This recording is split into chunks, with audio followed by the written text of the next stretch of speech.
नमस्कार दोस्तों, हिंदुस्तान में हिंदुओं की आस्था का एक ऐसा पर्व जिसे दिवाली कहा जाता है, लेकिन आज हम आपको बताएंगे कैसे इस दीपों वाले त्योहार के अवसर पर कई घरों के दीपक हमेशा हमेशा के लिए बुझ गए। दर्शकों, आज हम इस वीडियो के माध्यम से दीपावली के अवसर पर घटी कई अजीबोगरीब घटनाओं को बयां करेंगे। 14 नवंबर 2020 जिस दिन पूरा देश धूमधाम से दिवाली मना रहा था, लेकिन 14 नवंबर की दिवाली के दिन उत्तर प्रदेश के प्रयागराज लोकसभा सीट से भाजपा सांसद रीता बहुगुणा जोशी के घर पर दुखों का पहाड़ टूट पड़ा था। इस दिन दिवाली की रात पटाखे जलाते वक्त उनकी 6 वर्षीय पोती किया बुरी तरह से झुलस गई थी, जिसके बाद में इलाज के दौरान मौत हो गई। दिवाली के दिन सांसद की बहू ऋचा बेटी किया को लेकर पोनोप्पा मार्ग स्थित अपने मायके गई थी। सांसद के मीडिया प्रभारी अभिषेक शुक्ल के अनुसार वहां बहुत सारे बच्चे घर की छत पर खेल रहे थे। इस दौरान किसी ने पटाखा जलाया, जिससे किया बुरी तरह झुलस गई। उसे तत्काल अस्पताल ले जाया गया, जहां डॉक्टरों ने उसके 60% तक जलने की जानकारी दी थी। सांसद के इकलौते बेटे मयंक की शादी 2007 में हुई थी। किया उनकी इकलौती बेटी थी। मौजूद व्यक्तियों पत्रकारों ने सूचना दी कि कुछ ही दिन पहले रीता बहुगुणा जोशी की बहू ऋचा के साथ पोती किया कोरोना पॉजिटिव पाई गई थी। तीनों को पीजीआई लखनऊ से मेदांता दिल्ली शिफ्ट किया गया था, जहां सांसद के पति पीसी जोशी पहले से एडमिट थे। तबियत बिगड़ने पर सांसद को आईसीयू में एडमिट करना पड़ा था। 15 सितंबर को वो आईसीयू से बाहर आई थी और अस्पताल में ही अपने पति का जन्मदिन मनाया था। 21 सितंबर को उन्हें अस्पताल से डिस्चार्ज किया गया था। उसके बाद दिल्ली स्थित आवास में क्वारंटीन रही। ठीक होने के बाद प्रयागराज दीपावली मनाने आई थी कि इतना बड़ा हादसा हो गया। यानी दुखों का कहर तो इनके घर में चल ही रहा था, लेकिन ये सब भूल गए जब दिवाली की रंगीली रात ने इन्हें पूरी तरह से झंझोड़ कर रख दिया। दूसरी घटना 8 नवंबर 2020 की ये घटना उत्तर प्रदेश के बदायूं क्षेत्र के गांव नया नगला की है। यहाँ रहने वाले श्यामलाल की 16 वर्षीय पुत्री प्रियंका, उसकी बहन पिंकी 13 वर्षीय, प्रीति 15 वर्ष, पुत्री वीरपाल, रेशमवती 14 वर्ष व पूनम 12 वर्ष पुत्री राजपाल गांव में पास पास घरों में रहती थी। दीपावली पर घरों की सफाई के बाद लिपाई पुताई करने के लिए पांचों खेतीहर इलाके में मिट्टी खोदने गई थी। खुदाई करते वक्त पांचों पर अचानक ढांग आ गिरी। ये देख आसपास खेतों में काम कर रहे लोगों समेत गांव वाले मौके पर पहुंचे और मिट्टी हटाना शुरू कर दिया। परिजन भी रोते बिलखते घटना स्थल पर आ गए। तकरीबन घंटे भर की मशक्कत के बाद पांचों को निकालने में लोग कामयाब हुए। पुलिस भी मौके पर पहुंच गई। सभी को अस्पताल लाया गया। वहां डॉक्टर ने प्रियंका को साथ के साथ मृत घोषित कर दिया और अन्य की स्थिति भी बहुत बदतर हो गई। खुशी के मौके पर जब कुछ गलत हो जाता है तो लोग बोलते हैं खुशी के मौके पर गम का माहौल। बदायूं की दर्दनाक घटना ने इस वाक्य को फिर से जन जन की जुबान पर चिपका दिया था। तीसरी घटना, ये घटना भी उत्तर प्रदेश राज्य की ही है। 14 नवंबर 2020 में घाटमपुर कोतावली क्षेत्र के गांव भद्रस में दिवाली की शाम से घर से लापता 6 वर्षीय मासूम का शत विषक्त शव मिला। बच्चे का गले से पेट तक फाड़कर दिल व फेफड़ा आदि निकाला गया है।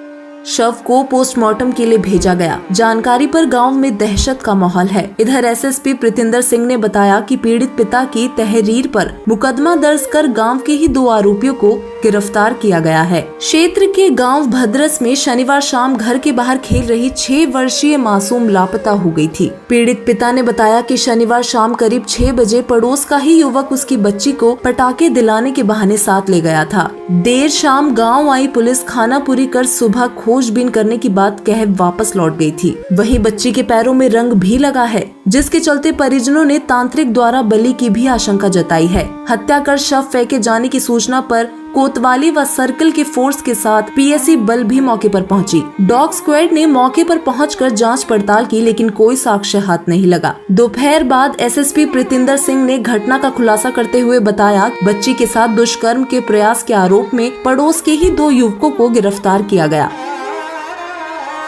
दिवाली की पूर्व संध्या पर एक घर के मासूम चिराग को बम से उड़ा दिया।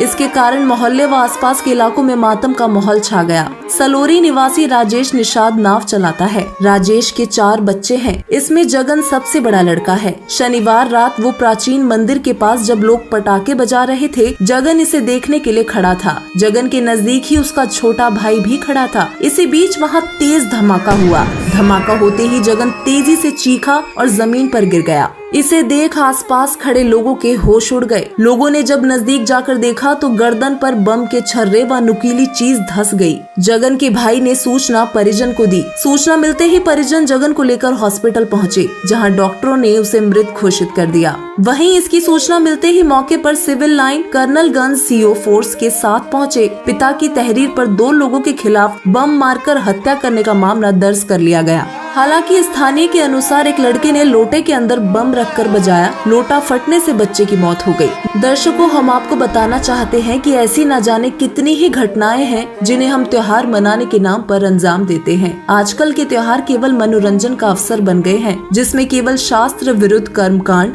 दिखावा, नशा और फुहरता की नजर आती है, जो अनहोनी को अंजाम देती है। त्योहार का अर्थ है उस खास दिन को याद कर परमेश्वर की भक्ति करना। विडंबना तो ये है कि हमें ना तो भक्ति का तरीका पता है और ना ही भक्ति के लाभ। दीपावली को खुशियों का त्योहार माना जाता है, परंतु जब ऐसी घटनाएं सुनने व देखने को मिलती हैं, तो दिवाली भी फीकी लगने लगती है। ऐसी दुखद घटनाओं के चलते हम खुशियाँ कैसे मना सकते हैं? आज किसी के साथ कोई घटना घटी है, कल को हमारे या हमारे परिवार के साथ भी कोई घटना हो सकती है। कब क्या हो जाए किसी को कुछ खबर नहीं। तो ऐसे में हम खुशी कैसे मना सकते हैं? इस लोक में कभी भी सुख और शांति नहीं हो सकती। यहाँ तो केवल राम नाम में ही सुख और शांति है, परंतु इसके लिए राम भी पूरा हो और उसका नाम भी पूरा होना चाहिए, जिसके बाद कभी जीव दुखी नहीं हो सकता। दर्शकों, सद्भक्ति करने वाले साधक को किसी भी प्रकार की कमी नहीं रहती। उसे सर्व सुख मिलता है, घर में शांति बनी रहती है और पूर्ण मोक्ष प्राप्त करके परमात्मा प्राप्ति के साथ साथ वो अमर भी हो जाता है।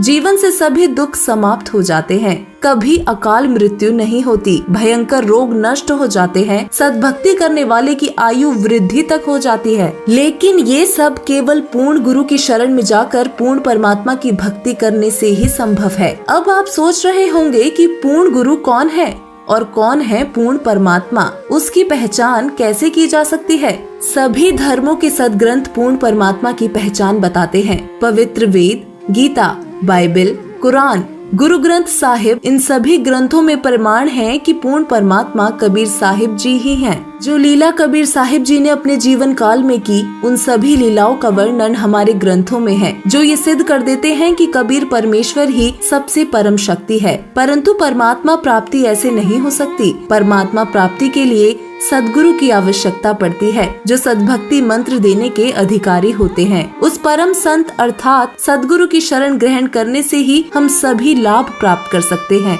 सद्गुरु की पहचान के लिए भी हमारे सदग्रंथ ही प्रमाण हैं। श्रीमद् भागवत गीता जी के अध्याय नंबर 15 के श्लोक 1 में तत्वदर्शी की पहचान बताई गई है। ये पहचान जगत गुरु तत्वदर्शी संत रामपाल जी महाराज जी पर खरी उतरती है। सदगुरु रामपाल जी महाराज जी ही सच्चे संत हैं, जो गीता अध्याय 15 के श्लोक 1 के अनुसार संसार रूपी पीपल के वृक्ष के सभी विभाग खोलकर बताते हैं। सदगुरु रामपाल जी महाराज जी की शरण में आने से जीव को सर्व लाभ प्राप्त होते हैं। बड़े से बड़े रोग भी उनके द्वारा बताई गई सद्भक्ति से ठीक हो जाते हैं। उनकी शरण में आए भक्तात्माओं को 3 ताप, अकाल मृत्यु जैसे दुख नहीं झेलने पड़ते। सदगुरु शरण में आने वाले साधकों के घर हर दिन दिवाली, हर दिन होली होती है। हर दिन घर में खुशियाँ ही खुशियाँ होती हैं। तो ऐसे में आप ही तय कीजिए कि आपको कैसी दिवाली मनानी है, 1 दिन वाली या हर दिन वाली। अब फैसला आपका है। संत रामपाल जी महाराज द्वारा प्रदान की गई शास्त्र अनुकूल सद्भक्ति अर्थात सत्य मंत्रों में इतनी शक्ति है कि वो किसी भी प्रकार की अनहोनी को भी टाल सकते हैं। इसलिए ऐसे न्यूज की आप सभी से प्रार्थना है कि कृपया इस दिवाली संत रामपाल जी महाराज जी के मंगल प्रवचन अवश्य सुने और जाने क्या है सद्भक्ति